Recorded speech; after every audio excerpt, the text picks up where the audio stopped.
Mám stres a necítim sa dobre. Môžem si dovoliť kupovať stále menej. Ako je to možné? Robím niečo zlé? Snažím sa v práci a napriek tomu sa musím obmedzovať. Kvôli tomu nemôžem spávať, začal som piť, lebo neviem ako ďalej, neviem si nájsť prácu, neviem si nájsť novú lepšiu prácu. Čo mám vlastne robiť? Takéto otázky riešim s klientmi stále častejšie a počujem ich celkovo aj v spoločnosti stále viac. Chcem vám povedať jedno, vo väčšine prípadov nie ste problém vy.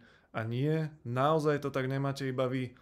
Podobne to cítia aj ostatní, akurát väčšina ľudí o tom nehovorí.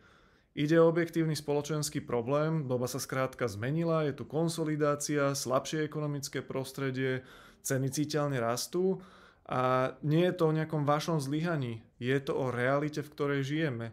A úprimne, pravdepodobne to bude ešte náročnejšie. Čo s tým môžeme urobiť? Začnite šetriť, to je naozaj základ. Urobte si audit osobných výdavkov, na čo míňate a koľko. Pri každom nákupe si položte tieto otázky. Naozaj to potrebujem? Dá sa to kúpiť lacnejšie? Vybudujte si finančnú rezervu na 3 až 6 mesiacov a ak to situácia dovolí, prípadne zvážte aj druhú prácu alebo nejaký ďalší dodatočný príjem. Najdôležitejšie je uvedomiť si, že problémom nie ste vy, problém je súčasná situácia, ale tú situáciu dokážeme riešiť, vieme sa jej skrátka nejakým spôsobom prispôsobiť.